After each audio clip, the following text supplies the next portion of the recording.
everyone, and welcome to the second in my probably ongoing series, for the sake of it, reviewing Falcon and the Winter Soldier. I started late in this series, but boy, oh boy, it's drawn me back in once again. Hope everyone's having a good morning. I have to get right back to work after this, so I hope you'll forgive me if I skip the usual pleasantries and get right into it. So this episode starts off, well, after the last episode, where our heroes and Zemo find themselves in Latvia tracking down Carly Morgenthal's loved one. We weren't quite sure what the connection was until this episode, but we'll get there. Who had passed away, apparently, or was on the way to passing away. And they figured, well, if that person's there, then Morgenthal must be there, or something like that. Anyway, so, yeah, and then Bucky, of course, has this breadcrumb vibranium marble hunt to find one of the Wakandan warriors there already in Latvia, having somehow already known, as I said last time, where our heroes were going to go before they even got there. In any case, we start this episode with a brief flashback to a scene that I'm assuming occurred before Infinity War, but after Civil War, I think. Something like that.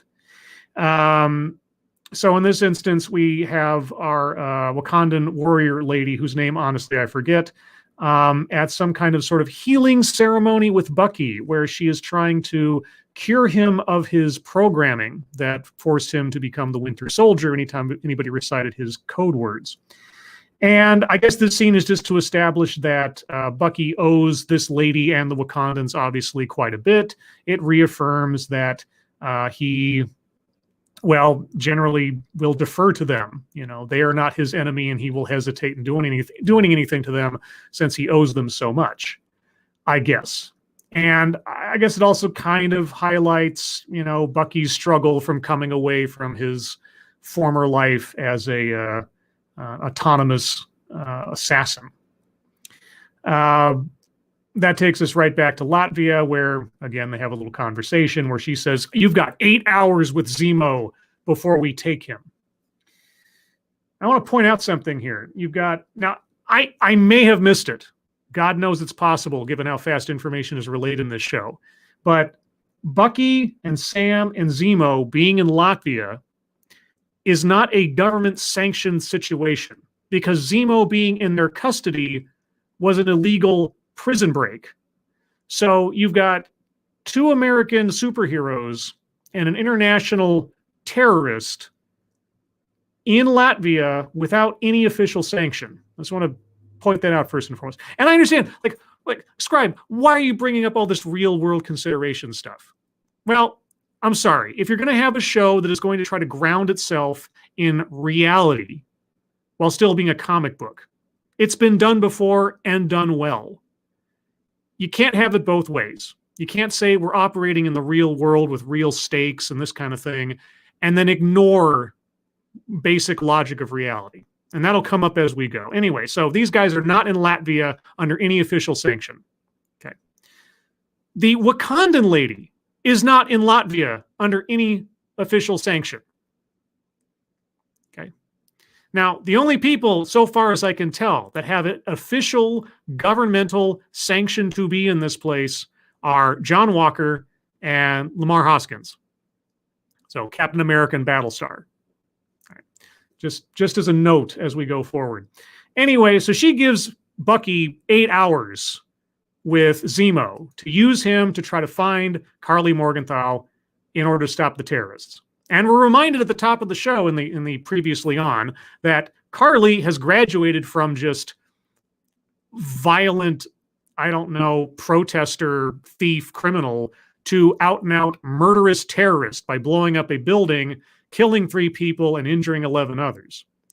How the heck only 3 people died in the explosion we saw at the end of the last episode? I don't know, but okay, only 3 people died. So now she's a murderer, along with all of her compatriots. All right, so then we go back to some I guess it's established that Zemo has been here before. He used to come to this country when he was younger or rich and everything for parties and stuff. Zemo is, for lack of a better word, a European au contraire, you know, or extraordinaire, maybe with a better way to put it. I don't speak many languages. And so that's an element that could have become very interesting if they leverage it correctly, but they don't. So anyway, Zemo and Falcon and Bucky are all trying to figure out, okay, where's Carly going to be? Where's Carly going to be? And Sam has the sudden idea, you know, when somebody dies, somebody who's important to a community, usually there's a big funeral somewhere. Duh!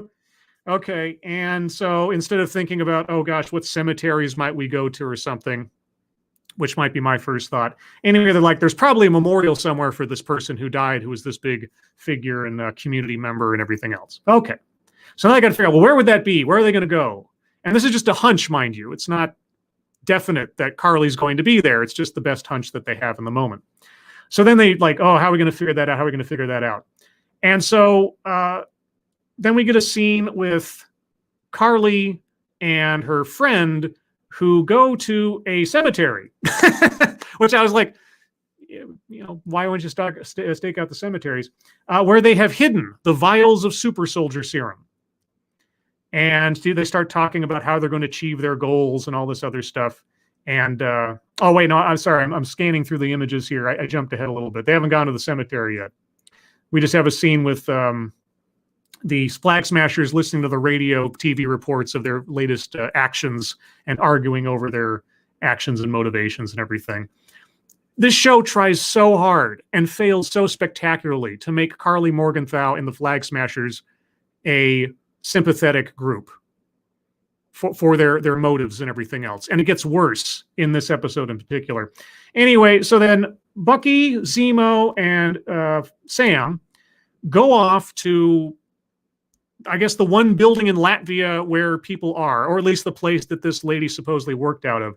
And they just kind of go around speaking in English. Hey, do you guys know where this Madani lady is? Hey, have you guys heard of Madani?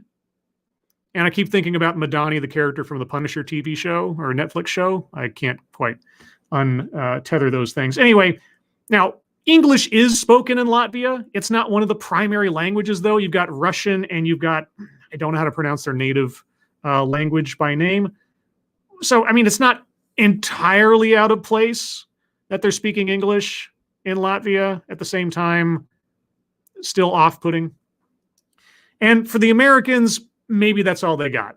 Okay, and that could have been useful as a character development tool. But here's the scene. Here's the first scene. It comes about 10 minutes in, or nearly 11 minutes into the show. Zemo, remember, Zemo is, for lack of a better term, he is a European, right? Sokovia is a made-up country, but he is a European. He's familiar with Latvia. He used to come here for parties, etc. So he's familiar with the country. He's familiar with the culture. Well, Zemo starts singing Ba Ba Black Sheep and being really creepy, like inordinately creepy. And he sets down this chair and he dumps down a pile of candy in front of a group of children. And I'm immediately thinking, who takes candy from strangers again? But anyway, he says, these are Turkish delight. I used to give them to my son, etc. And he says this to the children. He says this in English. And then, even though he is ridiculously creepy, this one little girl responds to this, takes one of the candy, and then he starts asking her questions about where the memorial might be. The whole scene is just awkward and weird and does not work. It just does not work. Now, I'm going to take a diversion for a second and tell you how I would have done this. Okay, one of the themes in this show, the main conflict, let's say, between the Flag Smashers and the rest of the world. As I understand it, the Flag Smashers want the world to go back to a borderless, one world, unified notion, etc., that apparently was taking place in some fashion while everybody was dusted for the 5 years after the snap. So In the canon of the MCU right now, during the 5 years after the snap, the world did not fall into absolute chaos and anarchy, but instead set aside barriers and borders and stuff and came together under the same sort of sense of grief. That's my understanding. They haven't given us a whole heck of a lot on that, but that's my understanding, or at least of Carly Morgenthau's belief of how things were. Okay, so if the main conflict here is the notion of unity over division, right? Setting aside differences and coming together as one people versus having borders, etc. And if Zemo is against the Flag Smashers, he's against superhumans, etc., then technically he would be on the side of the status quo, right? The before the snap situation. And this could have been illustrated in this scene in a very, I think, subtle, but also character-building way. See, Zemo, his motivations aren't entirely terrible, right? He wants superhumans out of the picture. He doesn't want there to be a division in a way. He wants people to be people. He does not want living gods, etc. There is some merit to that notion.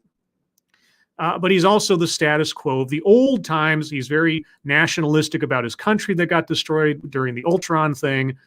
So in this scene, where Bucky and Sam are failing utterly at making any connection with the locals and finding out where this lady might be buried or where her memorial is, Zemo, in relative terms, a local, the fact that if he had walked into this situation, if he had spoken the native language to the children, if he talked to them on some level that they could relate to, if he didn't feel like an outsider, if he was making use of the utility, for the sake of pragmatism, the cultural uniqueness of these people in order to make a connection with them, in order to find out the information without just barging in and kicking down the door like the Americans were. If there had been some kind of distinction between Bucky and Sam's actions versus Zemo taking a more empathetic route towards finding out the information and doing so in a realistic way and not as some, nursery rhyme singing supervillain, not only would you have made a point about what makes cultures unique, what divides people, but not necessarily in an inherently bad way, you would have also given Zemo some character development as this is a guy who really cares about where he came from. That's one of his driving motivations, especially in Civil War and supposedly in this. His main motivator is the death of his family, the destruction of his country, and his desire to want to get revenge on the people that did that, but also prevent that kind of thing from happening again. In a way, Zemo in this could be, if they were writing him correctly, a sort of smaller, less superpower version of Doctor Doom, right? He has the best of intentions, but goes about them in a very dark and villainous way. They don't do that in this scene. They just have him speak English, be really creepy, and somehow these kids respond to a stranger giving them candy, and then automatically give him the information he wants. And by this, Zemo proves his usefulness to the team. As I watched the scene, I was very disappointed. I was like, this little scene, this one little scene could have been so much more than it was, but it wasn't. And so there we go. They get the information about Zemo gets the information about where the memorial will be, but withholds that information to make sure they don't immediately, get rid of him, deport him, whatever else. Okay. Then they meet back at the, I guess they have some kind of like hotel suite or apartment they've rented or something as a hideout. Anyway, so they discuss what their next moves are going to be. And they need to make some calls to get some information on where John Walker is and all this other stuff, because he might be their main problem in trying to deal with Morgenthau. And in this scene, Sam expresses sympathy for Morgenthau and her cause. I want you to remember, the character of Sam Wilson, right, is an Afghanistan veteran. Okay? He is an American soldier. We know now that Carly Morgenthau and the Flag Smashers are completely willing to murder innocent people in terrorist bombing activity. And Sam is sitting there sympathizing with Carly Morgenthau. This is a necessary moment for the sake of the plot of this thing. It makes absolutely no sense for the character. Okay. Now, if Falcon was known as some kind of like, I don't know, crisis negotiator or something, if that was what he was known for, or they'd ever even implied something like that, and he was looking at this as a strategy to get into her head, then maybe that would make some sense. But that's not what we have here. We have here him having an ideological argument with Bucky about whether or not the Flag Smashers are on the right, have the right idea. Just going about it the wrong way. Like, very, very bad moment of, I don't know, trying to inject some kind of political debate. So there's a lot of that in this episode. Anyway, they need to get some information, so they call back to Sharon Carter over in Madripoor. And she's talking to them, and she's like, oh, I guess you guys want a favor. And then she says something that's completely bonkers, given what happened in the last episode. She kind of chastises them a little bit for having killed the golden goose, because now the power broker is like after them and mad and everything. Killing the golden goose refers back to Frederick Nagel, the super soldier serum scientist from the last episode. Zemo killed Nagel in the secret lab inside of the shipping container. The problem is, killing the golden goose, the guys at the dock, the ninjas, the guys all clad in black, who I'm still not sure who they were. Were they mercenaries trying to collect on the bounty? Were they the power brokers met? I don't think that was ever clarified.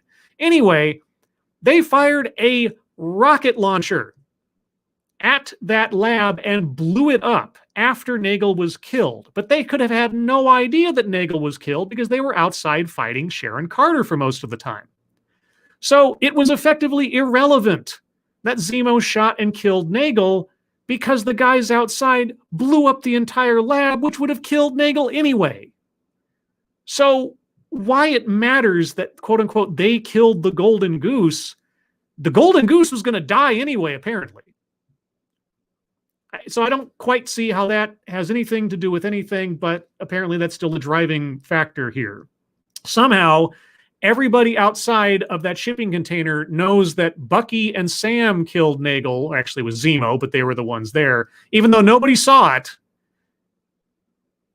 I don't know. And the only people that could have said it to anybody else were either Sharon Carter, Bucky, Sam, or Zemo, because the lab got blown up anyway and incinerated.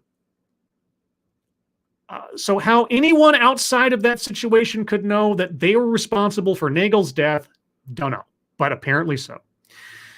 Anyway, so they call her to get some information on where Walker is, or to get some inside baseball stuff on that.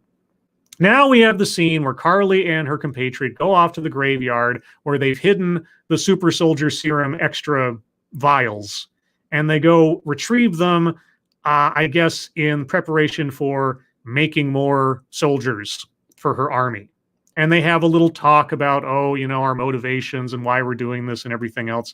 And it all falls on deaf ears as far as I'm concerned, because her motivations don't make any sense as compared to her methods.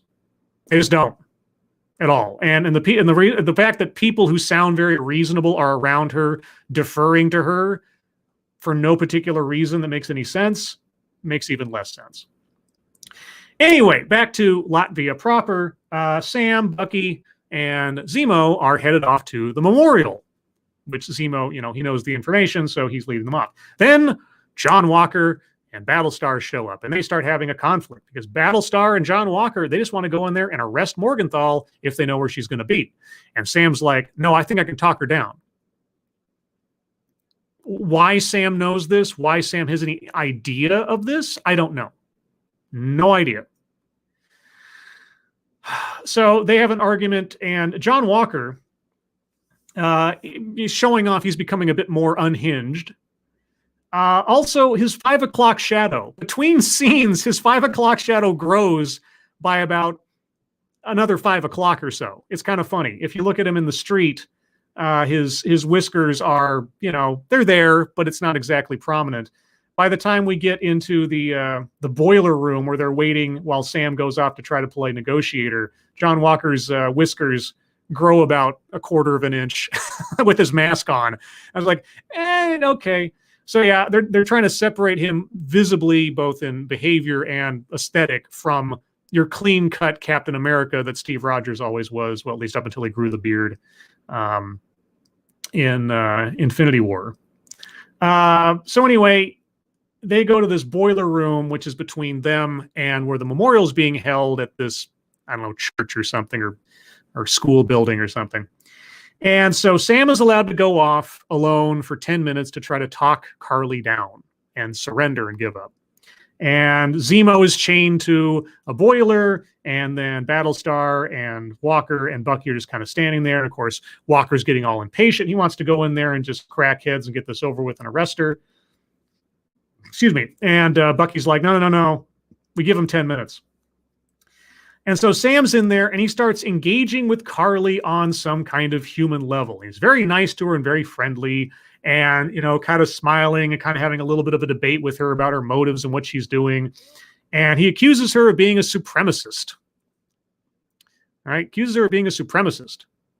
And what are you doing? What do you think you're going to do? How do you think you're going to solve problems, etc.? Again, if Sam was characterized previously as some kind of negotiator, and if he was at some point in Winter Soldier and I just missed it, I don't know. But nothing about this makes a whole lot of sense. Nothing about this makes a whole lot of sense. She's already killed people. She's got an army of super soldiers at her beck and call who are willing to do just about anything she says. And it also makes it odd that she's there all by herself, that no one else from the Flag Smashers is there with her, guarding her, protecting her, anything else. Okay. Anyway, so Sam tries to talk her down, and there's some notion for a second that she might give in. And in the course of this, Sam mentions his sister and their situation back at home. This is important momentarily. But John Walker, he gets impatient. He says, to hell with this. You're under arrest. He busts in, and he breaks up their little powwow. And then Carly's like, oh, this was what this was. It was a trap the whole time. You betrayed me. And she runs away. And in the course of them chasing after her, Zemo escapes his handcuff. Surprise, surprise. This is going to be a running theme in this episode. Zemo kind of being forgotten about and him getting away. So Zemo gets away from his handcuffs and all that. And so they're chasing Morgenthau through this building, and they can't find her. And then she's in this room, and all of a sudden, Zemo gets the drop on her. Zemo gets the drop on her and shoots her 2 or 3 times as she was trying to retrieve the packets of super soldier serum. The last vials of super soldier serum on the planet at this point. And she's trying to get him, and Zemo just out and out blows her away, shoots her in the gut a couple of times, in the hand or something. And as he's got her pinned down with gunfire and the vials are on the ground, he just smashes them. He just steps on them, destroys them. They're gone, right? But then Carly's able to run away, and then John Walker knocks out Zemo because John Walker shows up. And then what does John Walker see on the floor rolled off just to the side? The last vial of super soldier serum. And he picks it up, and he looks at it, and he slips it into his pocket just as the others arrive and says, Morgenthau got away. So we know where this is going, obviously. And I think we kind of knew where this was going even before the show started with John Walker being introduced as the new Captain America. Anyway, so Morgenthau and her friends circle up again and discuss their next moves. Then we get back to the apartment with Bucky, Sam, John Walker, Battlestar, and Zemo. And they're now arguing, it's time for Zemo to go. They don't want Zemo to go because they still need him for some things. And then all of a sudden, the Wakanda warriors show up in full regalia. They just walk into this apartment building in the middle of Latvia with their giant vibranium staffs. And they're like, Zemo is ours. We're taking Zemo. And John Walker, he's like, he puts down his shield, right? Because he was about to, I think, fight Bucky or something. Anyway, he doesn't have a shield on him. And he's like, whoa, wait a second. You don't have jurisdiction here. Which is a legitimate observation. They are representatives of a foreign nation invading another foreign nation to take a law enforcement action that they are not empowered to take. And of all the people in that room, there are two people there who are, as far as I can tell, sanctioned to be in the country and actually could have jurisdiction over Zemo, and that would be John Walker and Battlestar. But these two ladies walk in and say, no, we're taking him, and then they try to kill Captain America. They take their vibranium spears and they make moves not to subdue, but to murder John Walker and Battlestar. While Bucky and Sam just kind of stand in the back going like, maybe we should do something. Okay. It just, what is going on here? What is going on? John Walker made no violent move towards these ladies at all. He says, you don't have jurisdiction. And the worst that he does is he puts his hand on the lady's shoulder and said, let's see if we can talk about this or something. And that's when everything falls apart. Oh, God forbid. Right? So anyway, we suddenly have an all-out brawl with these two Wakandan warriors against Captain America and Battlestar. As my phone beeps at me. Sorry about that. 1 second. Let me turn off my phone. Yeah. Sorry about that, guys. All right. Anyway, so they start fighting each other to the death. And after about, 2 or 3 rounds of this, Bucky finally says, hey, let's cool it off a bit.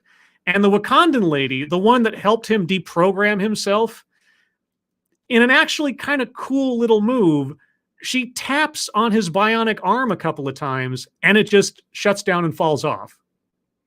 Because his bionic arm was made by the Wakandans. It was made of vibranium. So, hey, they put in a failsafe. They put in something he didn't know about in order that they could disable him if they needed to. So he's literally unarmed at that point and kind of in shock, and rightfully so. Except he's still a super soldier, and God knows he must know how to fight one-handed because he was trained by the Russians and Hydra forever and ever and ever, but he just kind of stands there. So anyway, the fight eventually rounds out, but during this fight, Zemo quietly ducks into another room and closes the doors. When the fight finally stops, Captain America has been defeated, and they discover Zemo's gone. And I'm like, yeah, you know why Zemo got away? Because you guys fucked up, Wakandan soldiers. He was right there in the custody of 4 superheroes, and then you came in and screwed everything up with your we have jurisdiction wherever we go thing. Like, yeah, whose fault is that? Yeah. Anyway, so Zemo has escaped. John Walker has been humiliated. First off, after having screwed up the Carly Morgenthau thing and not captured her, now being beaten by Wakandan soldiers, and he even says, as he's lying there on the ground, having been defeated by these guys, he's like, and they weren't even super soldiers. And that's another thing. You're right. They weren't. They were regular human beings. You have a 3-time, what was it he had? Like the Medal of Honor or something? John Walker, 3-time Medal of Honor winner, super duper trained, peak human performance Captain America. No super soldier serum, but still a trained fighter Captain America versus, I'm sorry, I know it's all sexist and everything else, a normal human being woman. Okay. There is no reason why he was totally outmatched. Even stalemate? Maybe. But that he got bowled over so easily in a situation where no one had any superpowers. Now, you might mark it up to, well, these guys were trying to kill him and he wasn't trying to kill them, so they had the advantage. Maybe. But in an all-and-out brawl of just physical might between a fully trained athletic male and a fully trained athletic female, the fight would not have gone that one-sided, no matter how much vibranium is in your spear or not. It just doesn't wash. And this is, again, where I'm going at, if you're looking for realism in this, if you want us to believe that this is taking place somewhat in the real world, you can't do stuff like this and make us believe it. I just don't believe it. It doesn't make any sense. Okay? If you want to draw a distinction between super soldiers and regular people and see how one is far more at an advantage than anybody else, you need to show that regular people have weaknesses in comparison. Having regular human beings behaving in no uncertain terms like superhumans doesn't help. It really doesn't. So anyway, they leave. Walker's humiliated. And somewhere in between that point and when we next see Walker, he, of course, decides to take the super soldier serum. Well, I should say, I missed a beat here. So after that fight, we have a scene where Walker and Battlestar are kind of hanging out in civilian clothes and discussing it. And they have a, decently interesting conversation. And, Walker asks, if you had the super soldier serum, would you take it? And this mirrors a conversation that Bucky and Sam had a little earlier where, Sam and Zemo had, where Zemo asked Sam, if you could have the super soldier serum, would you take it? And Sam was like, no. Immediately, no consideration, nothing else. No. And then you have this conversation between Walker and Battlestar. And Walker says, if you had the opportunity to take the super soldier serum, would you? And Battlestar's like, hell yeah. And they start talking about their time in the military. And like, imagine if we had that then, how many people we could have saved and everything else. But here's something else that happens during that conversation. They reflect on their time in Afghanistan. And Battlestar goes over how, everything we did in Afghanistan never felt right. Never felt like we're doing the right thing. And I'm like, do we really need to inject the social commentary of the military were villains in Afghanistan? That was the subtext here. Walker says something that's actually kind of a poignant statement. He talks about, being hailed all the time with his 3 Medal of Honors. And he's like, it's rough being praised over 3 badges that just keep reminding me about the worst day of my life. That was an interesting moment. That was a brief little interesting moment with John Walker. But then we have this, again, the military is the villain sort of thing going on from Battlestar. I'm like, why? Why are we injecting that into this? What's that got to do with anything? Anyway, so on the one hand, Sam's like, I don't need a super soldier serum to be what I need to be, etc. And Walker sees the advantages on reflection of what it would have meant to be able to do what those people can do in a situation where lives were on the line. So you have kind of a decent, balanced conflict of philosophy there over whether or not to take the super soldier serum. And one of Walker's concerns is, about the how it might change you. And Battlestar says, well, look, power only makes you more you, right? Which is kind of a naive perspective. So that Steve Rogers just became Steve Rogers, but more Steve Rogers. Morgenthau becomes just more Morgenthau. That's not exactly how power works classically in human experience, but all the same. Okay. So Walker is generally talking himself into taking the serum. It's not a hard argument for him to take on. Okay. So they have that little conversation. We know where that's going to go. It's pretty much telegraphed. Then, if you had forgotten that Sam has a sister, because he mentioned her to Morgenthau when he was trying to do the whole negotiation thing, suddenly we're jetted over back to Louisiana. And Sam's sister gets a phone call. From who? the super terrorist Carly Morgenthau. So somehow Carly found Sam's sister's personal phone number and just calls it. Like, okay.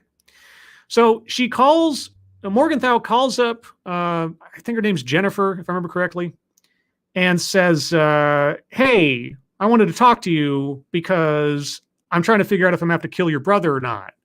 You know, so if your brother doesn't do XYZ PDQ, it'd be a real shame if I had to come over there and see your sons and you know, at the dock. So Carly calls up to threaten Sam's sisters and Jennifer's children, their lives, to try to extort Falcon. And in the course of this, Carly says something to the effect of, you know, Captain America's going to die or something. And Jennifer, again, we had the Afghanistan comments where we turned the military into the bad guys there in that mention. And now Jennifer says something to the effect of, America doesn't care about my world. Why should I care about their mascot? Like, what is with all the America bashing in this? Jennifer's major complaint right now is that she couldn't get a business loan from the bank because her business has no profits. Her business is failing. And somehow that's unfair. I mean, they set it up that way. The bank guy said, look, your business is not making any money. It's not doing well. It's not an investment we can take. And of course, this is aligned to some kind of class thing, some kind of racist thing without actually saying it. And now we have Jennifer talking to an international terrorist that she acknowledges he saw on the news of killing people, of like, America doesn't care about me, but I don't care about their mascot.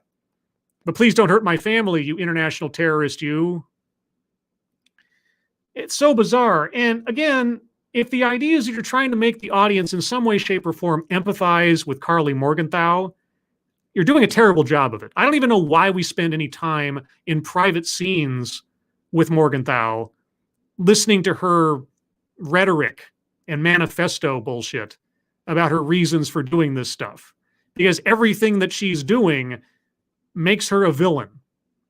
And even when she's confronted with this directly, when Sam was trying to negotiate with her, talking about her methods and everything as being, aren't you the bad guy? Somehow she still keeps doing this and not. Anyway, so yeah, she threatens the lives of Sam's nephews. Jennifer calls Sam and tells him this just happened. He's like, we got to find her. So she wanted Sam to come alone to meet her for some reason, to talk or whatever else. Sam says, hell with that. He shows up in full Falcon regalia with Bucky to the meeting spot. And Walker has tracked them. So he already is like on the tail. And he shows up with Battlestar. They get separated, Battlestar and he. I should back up a little bit. Sam shows up to meet with Morgenthau.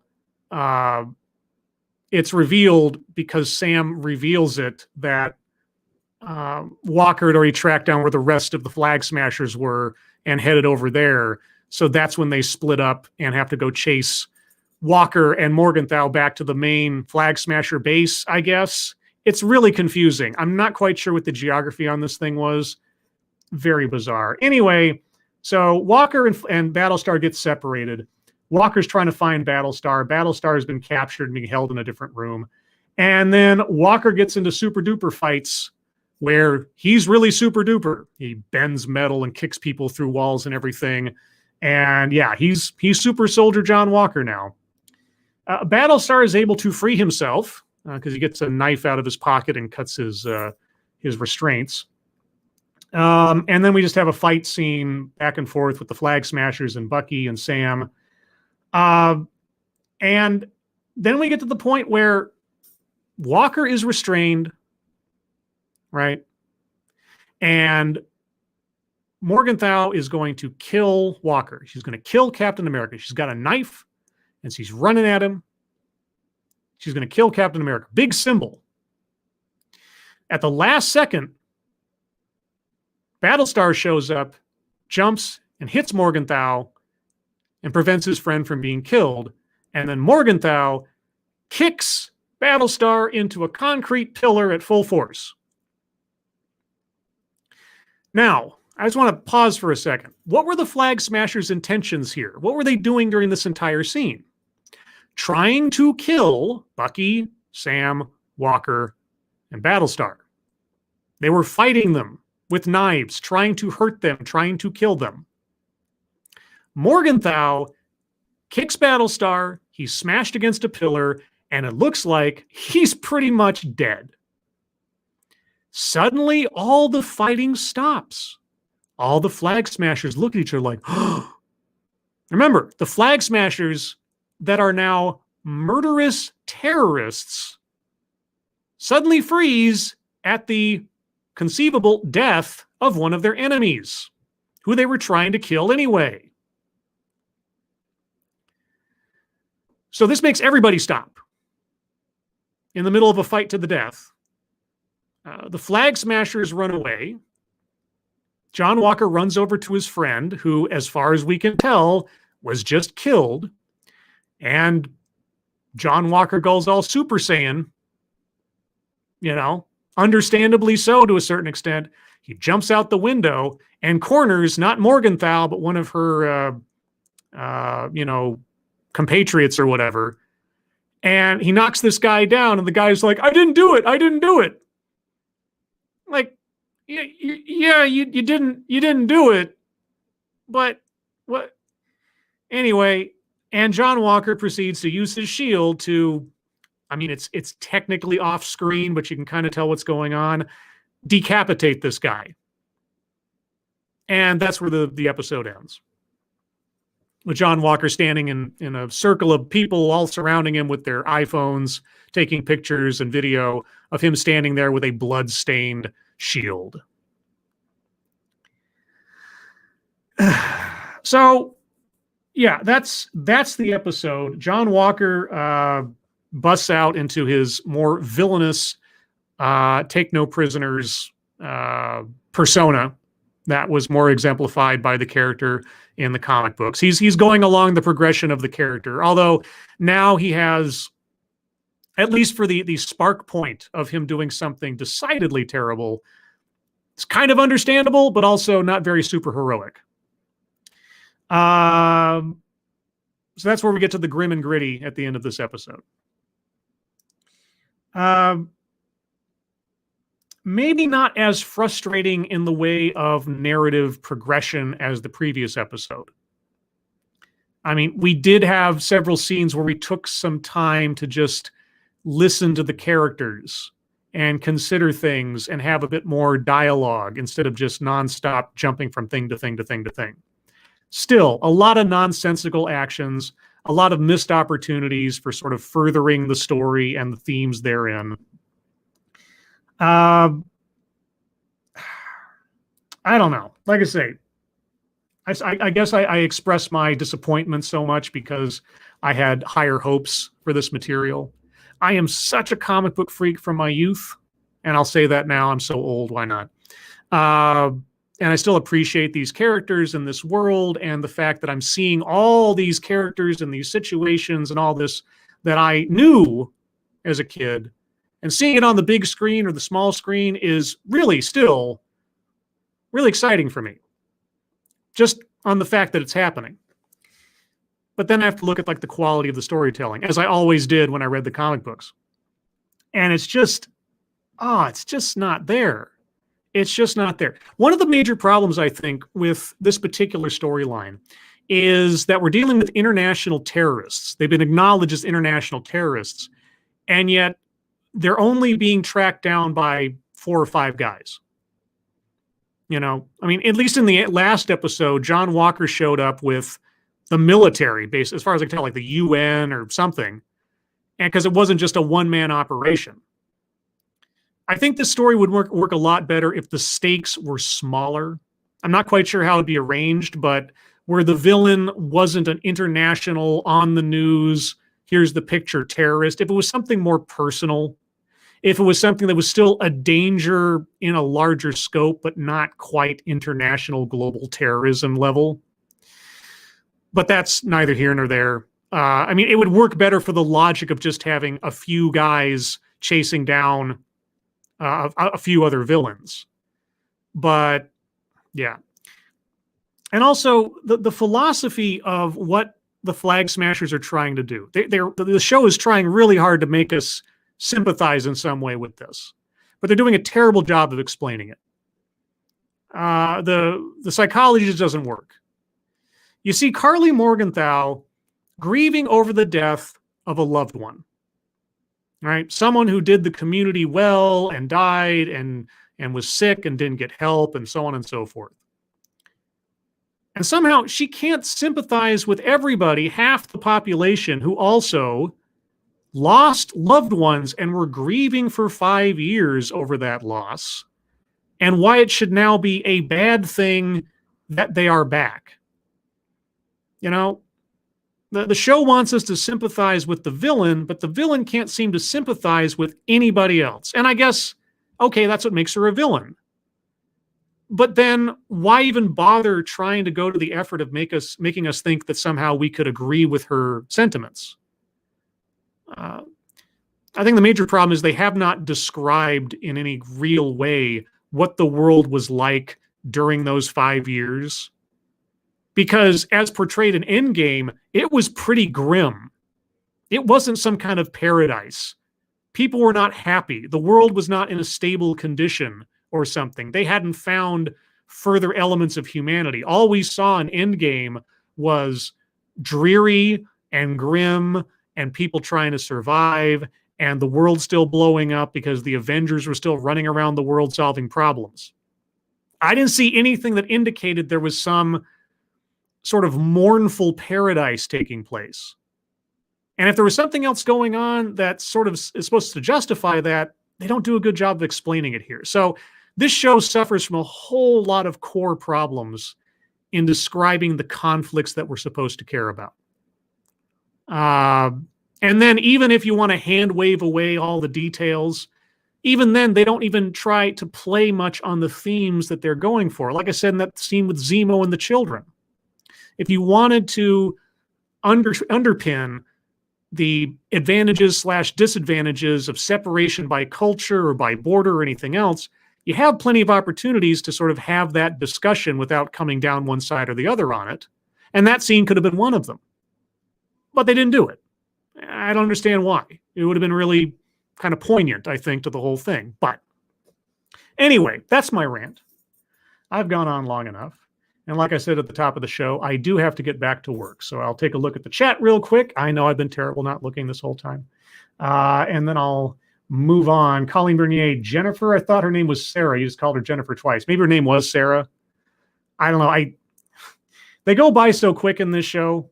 Yeah, if her name was Sarah, her name was Sarah. I apologize. Got the names wrong. Let's see. Random American Super Patriot. Now, Super Patriot was an Image Comics character.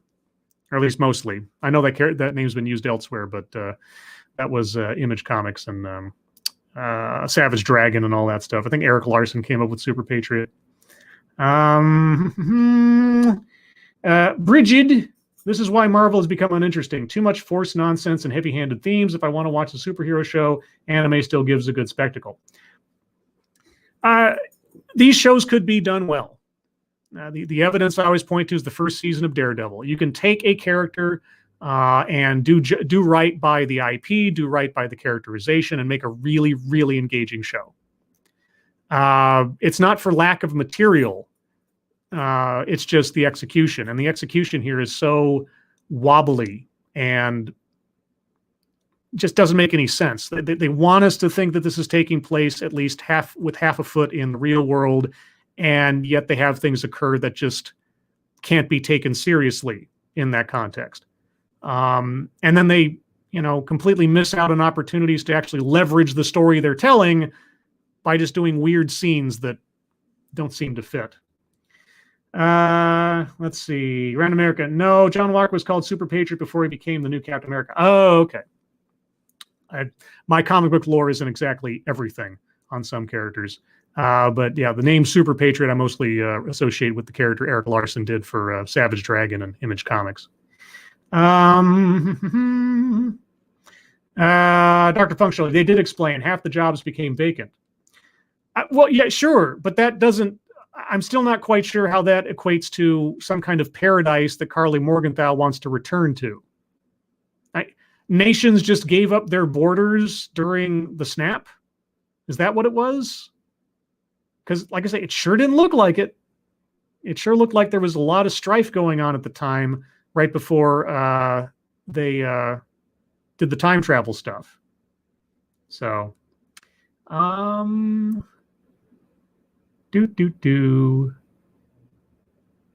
Okay, well, let's see. Oh, Scientrology says, "Hi, Scribe. I'm watching this episode right now. Have a great stream." Thank you, Scientrology.